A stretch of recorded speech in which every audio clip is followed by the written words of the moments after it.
E aí, pessoal, sejam todos muito bem-vindos, ou de volta, ou pela primeira vez. Eu sou o professor Pinguim e estamos dando sequência ao nosso vídeo especial de Natal. No vídeo especial de Natal, se vocês não viram, a gente fez um especial poético, meio à la Dr. Seuss, com um poema contando um pouco sobre pi, aquele número matemático famoso, provavelmente o número irracional mais famoso de todos. Naquele vídeo a gente falou de uma forma bem poética alguns fatos interessantes sobre pi, e nessa semana a gente dá início a uma série de vídeos que vai explorar mais coisas sobre pi, essa constante matemática tão mágica. A ideia desse vídeo, e muito provavelmente do próximo, é a gente falar sobre formas de calcular pi, porque pi não é uma fração, mas ainda assim a gente sabe trilhões de casas decimais dele. Existem métodos matemáticos que chegam nisso. O número não é fracionário, você não consegue obter ele a partir de uma divisão simples, mas tem jeito de a gente saber mais e mais casas decimais desse número. Nesse vídeo a gente vai falar um pouco sobre isso, na semana que vem ainda mais, com métodos diferentes. Eu espero de verdade que vocês gostem desses vídeos e, como de costume, bora lá, vamos começar? E o tema dessa semana é o número π, de novo. Na semana passada a gente falou sobre o número π usando uma forma de poesia. Por ser a semana do Natal, eu nunca vi ninguém fazendo nada disso, de falar sobre π usando poema, ainda mais um poema de Natal. Se vocês quiserem ver, fica o meu convite, tem em cima de mim passando o cardzinho agora. E se vocês quiserem ver o especial de Natal de 2020, onde tem um outro poema sobre o número de Euler, também vocês estão convidados, tem o link lá embaixo na descrição. Vamos falar um pouco mais sobre π, então, esse número matemático mágico famoso. A ideia desse vídeo e do próximo é falar sobre formas de a gente calcular e aproximar o valor de π. Existem várias delas, existem conceitos diferentes, existem formas diferentes, existem abordagens diferentes. A primeira delas que a gente poderia tentar fazer seria calcular pela definição geométrica. π, ele tem uma definição geométrica bem simples. Se você tem um círculo, tanto faz o tamanho do raio desse círculo, você tem que π ele é a razão entre o comprimento da circunferência dividido pelo diâmetro. Isso é uma coisa que faz o π ser importante, é o fato de que qualquer círculo, essa proporção é sempre a mesma. Então se a gente desenhar um círculo qualquer, com qualquer raio, qualquer diâmetro, a gente pode pegar, medir o comprimento da circunferência dele. Um método seria você pegar uma corda, amarrar ela em torno da circunferência, supondo que seja uma circunferência física. Depois você pega essa corda, marca o ponto onde você fechou a volta da circunferência, estica ela e mede ela. A gente pode medir o diâmetro, que é qualquer segmento de reta que passa pelo centro, e medir essa também e fazer a razão entre os dois. Então, em teoria, a gente poderia pegar um círculo físico construído, fazer esse processo de pegar uma corda, medir de fora a fora, depois esticar, ver o valor, fazer a mesma coisa com o diâmetro, e fazer a divisão entre os dois. Isso é uma forma física da gente calcular π. É uma forma que é bastante simples, ela é bastante razoável, mas ela tem uma precisão bastante limitada por razões físicas. Você nunca vai conseguir chegar nesse valor com muitas casas de precisão por uma série de fatores. Por exemplo, fisicamente é muito difícil você conseguir alguma coisa que seja uma circunferência perfeita. Ela vai ter alguma ranhura, ela vai ter alguma imperfeição.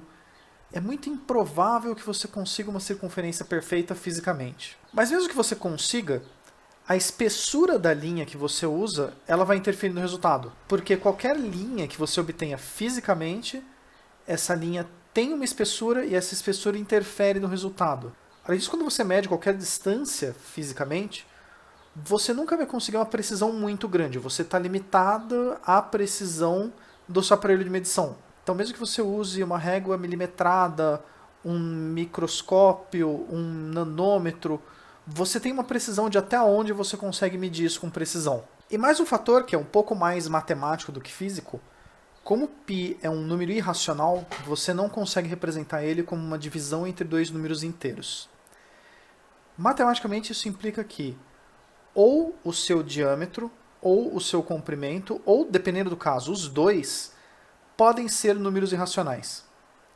E a partir do momento que pelo menos um deles é um número irracional, você não consegue medir ele fisicamente com muitas casas decimais, e a partir do momento que o número é irracional, você não consegue dar a medida exata dele com todas as casas decimais, porque são infinitas. Então, a ideia de calcular π pela definição, ela é boa para dar um resultado aproximado, mas ela é limitada por fatores físicos, como as ferramentas de precisão que a gente tem, que tem precisão finita. Então, vamos ter que usar ferramentas matemáticas para calcular π com mais casas de precisão.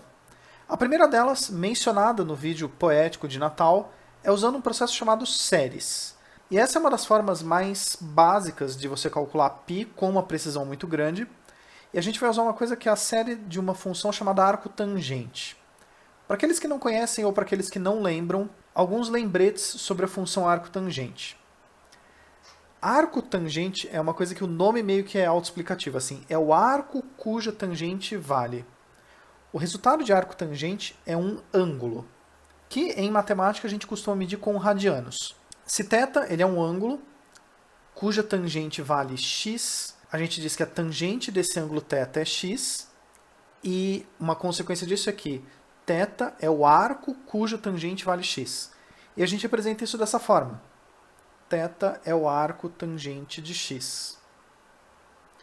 E como existem infinitos ângulos que dão a mesma tangente, porque ele repete a cada π radianos, ou 180 graus, a gente toma o arco tangente como sendo o menor ângulo onde isso acontece. Matematicamente a gente escreve que θ é o arco cuja tangente vale x, se a tangente de θ for x, e vice-versa. Outros fatores que vão ser importantes, a derivada de arco tangente é 1 dividido por 1 mais x², e, por consequência, a integral de 1 sobre 1 mais x², que é o inverso da derivada, é o arco tangente. Então, alguns exemplos com números conhecidos da tabela trigonométrica para a gente reforçar esse conceito. O arco tangente de raiz de 3 vai ser π sobre 3, que é o equivalente a 60 graus. Isso acontece porque a tangente de π sobre 3 é raiz de 3. Então, o arco cuja tangente vale raiz de 3 é π sobre 3. Da mesma forma, arco tangente de 1 vai ser o ângulo cuja tangente dá 1, que seria 45 graus, ou, em radianos, π sobre 4. E como a tangente de π sobre 4 é 1, então o arco tangente de 1 é π sobre 4. Arco tangente de raiz de 3 sobre 3 é o ângulo cuja tangente dá a raiz de 3 sobre 3, que é π sobre 6, ou os 30 graus, e isso é porque a tangente de π sobre 6 vale raiz de 3 sobre 3. E o último exemplo, arco tangente de 0 é 0, porque a tangente de 0 é 0. A gente já falou no passado sobre séries de Maclaurin e séries de Taylor. São um dos meus temas favoritos de toda a matemática. Se vocês quiserem ver detalhado, como de costume, está aqui ó, o link para a descrição para aquele vídeo específico que eu estou falando. E essas séries, elas são somas de polinômios que vão aumentando o grau infinitamente e que você pode pegar e usar elas para aproximar funções em intervalos específicos. E aí, quanto mais graus do polinômio você pega, melhor a aproximação.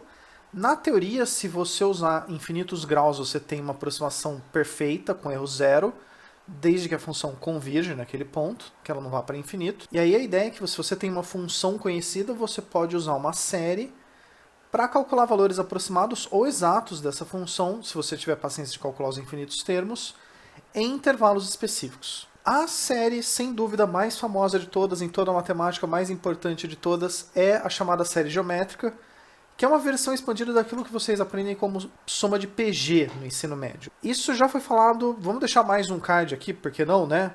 Aqui em cima, ó, no vídeo 52, quando a gente falou sobre o problema do xadrez de Malbataan, essa série acaba aparecendo lá. Essa série, conhecida como a soma de PG, ela pode ser escrita de uma maneira simplificada como 1 mais x quadrado, mais x cubo, blá blá blá, vai somando os graus.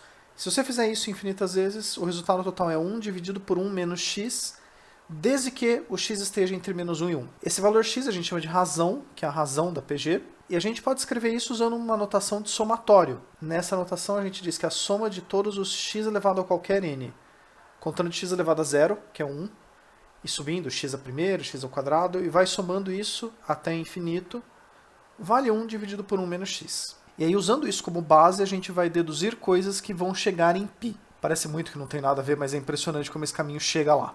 Primeira coisa, vamos pegar essa série já conhecida e vamos trocar x por menos y². Então, se aqui a gente tem a nossa série original, 1 mais x quadrado, mais blá blá blá, resultando em 1 dividido por 1 menos x, se cada x a gente trocar por menos y², a gente vai ter isso aqui, 1 mais menos y² mais menos y² quadrado, mais menos y² cubo, assim por diante.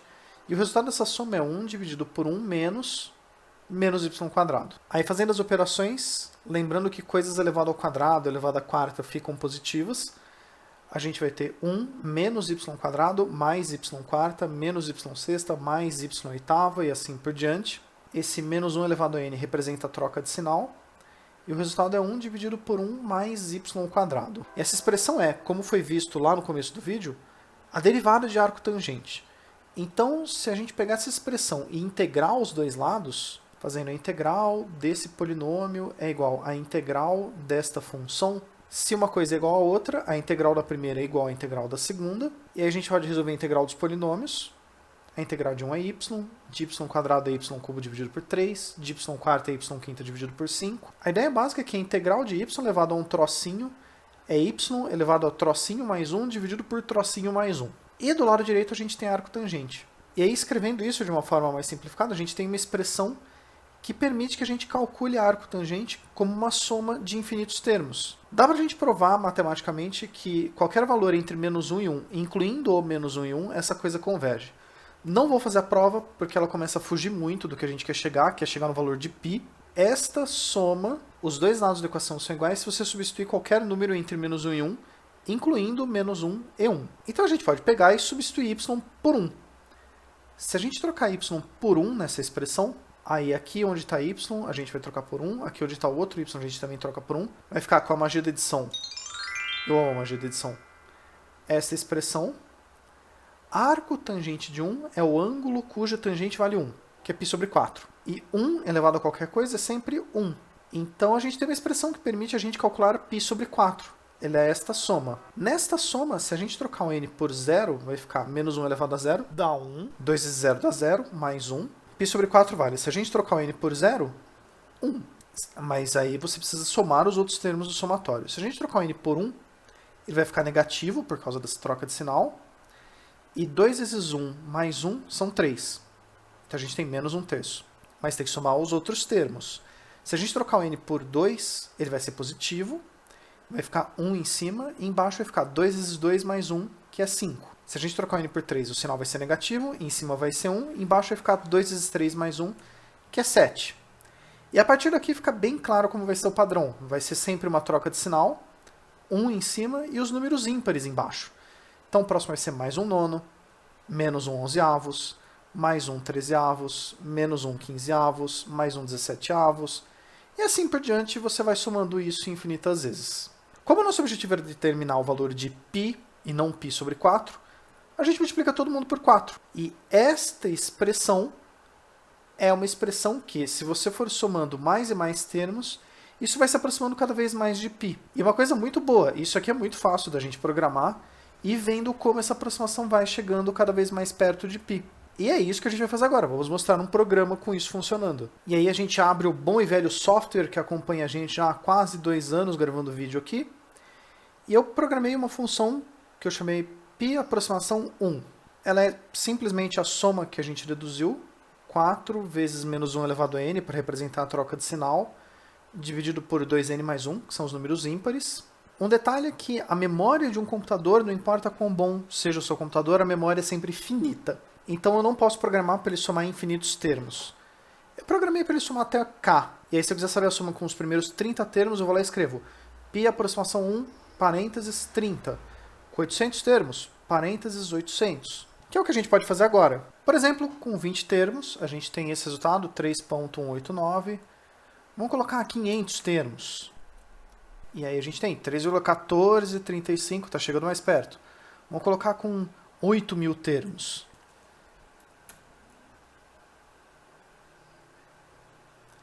(3,1417), que nesse aqui vocês devem ter percebido, eu não fiz nenhum efeito gráfico, que ele já demorou mais para computar com 8.000 termos na soma. E aí é o trade-off que a gente tem que fazer. Quanto mais termos a gente usa, mais próximo de π. Mas quanto mais termos a gente usa, mais ele demora para calcular. E esse aqui é um gráfico interessante que eu fiz da seguinte forma. Cada um desses pontos, ele representa a aproximação se eu usar x termos. E aí ele começa, se eu usar um termo, se eu usar 2 termos, se eu usar 3 termos na soma, e cada um desses é uma das aproximações. Essa linha laranja é o valor exato de π. aproximado pelo tanto que o computador consegue pela memória dele. E a ideia é que cada termo a gente vai chegando mais perto do resultado, e uma aproximação por cima, uma por baixo, uma aproximação por baixo, porque essa série ela faz isso, ela soma, depois tira, depois ela soma, depois ela tira, até que ela vai lapidando e chegando perto do resultado de π. E um outro gráfico interessante que eu coloquei aqui pra gente é uma análise do erro. Qual o erro cometido? Qual a diferença entre a nossa aproximação e o valor exato se a gente calcular até x termos? Cada termo a mais que você põe, o erro vai diminuindo cada vez mais e vai tendendo a zero. Aqui estão os primeiros 50 termos, mais do que isso começaria a ficar difícil de visualizar no gráfico. Mas aí o erro ele vai tendendo alguma coisa na casa de 002, 005, alguma coisa nessa casa, para 50 termos. E com isso a gente pode fazer análise de alguns resultados que são mais simples, mais diretos, mais interessantes. Essa série ela é muito simples. Você simplesmente tem 4 dividido pelos números ímpares, soma, subtrai, soma, subtrai, soma, subtrai. Isso é muito fácil de programar. Eu programei isso em literalmente uma linha de código. Mas você precisa ter muitos termos para ter uma precisão grande. A gente calculou 50 termos e ele ainda estava na segunda casa decimal. Com 8.000 termos, ele ainda não tinha acertado a quarta casa, que ele estava 3.1417 em vez de 1416, como costuma ser. Essa série ela é bastante conhecida, então ela já foi explorada. Já se sabe que você precisa de 10 termos para ter uma casa decimal correta, 100 termos para ter 2 casas, 1000 termos para ter 3 casas, e seguindo esse padrão você precisa ter 10 elevado a n termos para ter n casas decimais. Então se você quiser essa série correta até a 10ª casa, você tem que ir lá e calcular 10 bilhões de termos. Isso acontece quando a gente viu na série de Maclaurin. Quanto menor o valor de x em módulo, mais rápida a série converge, mais precisa ela é. E para o nosso exemplo a gente trocou x por 1 para fazer as contas. E a nossa série só convergia entre menos 1 e 1. Caramba! É o pior valor que a gente poderia ter pego. E é exatamente isso, Luke. Quanto menor o valor em módulo, mais preciso é o resultado. E aí a gente poderia pegar qualquer valor entre menos 1 e 1. A gente pega exatamente 1, que é o mais afastado de zero que a gente pode. Ele é o pior valor que a gente poderia ter pego. Eu tenho uma ideia. Então, beleza, Luke. Qual é a sua ideia? Se usarmos um valor de ângulo que conhecemos a tangente, mas que é menor que π sobre 4, então teremos um resultado melhor. Vamos ser bons cientistas e vamos testar a sua ideia. E vamos fazer uma pausa aqui nesse momento, basicamente porque eu percebi, depois de gravar na mesa de edição, que esse vídeo, do jeito que ele estava ficando muito longo. Decidi separar esse vídeo em 2 partes distintas, que eu acho que esse é o momento que faz sentido. Nessa primeira parte, a gente vê como é a definição de como calcular π usando séries, por que calcular π pela geometria usando experimentos físicos não dá tão certo. E na segunda parte, que eu lanço na próxima semana, já está gravada, inclusive, toda a parte das contas. Vou fazer uma introdução nova, vou fazer uma conclusão nova, mas a parte intermediária do vídeo já está pronta. E a ideia é falar nessa parte de como melhorar essa primeira ideia da série do arco tangente. Já tem um spoiler, o Luke já falou qual vai ser o próximo passo. E aí a gente faz testes, experimentos e vê como ele vai se comportar para outros valores de arcos. Como de costume, se vocês quiserem entrar em contato comigo, vocês podem sempre deixar um comentário aqui embaixo, ou aproveitar aqui do lado, ó, passando o meu Twitter, meu e-mail. E eu agradeço a todos vocês pela presença, por terem me assistido até aqui, e um bom começo de ano para todo mundo. Espero que vocês fiquem bem e vejo vocês no futuro. Até lá!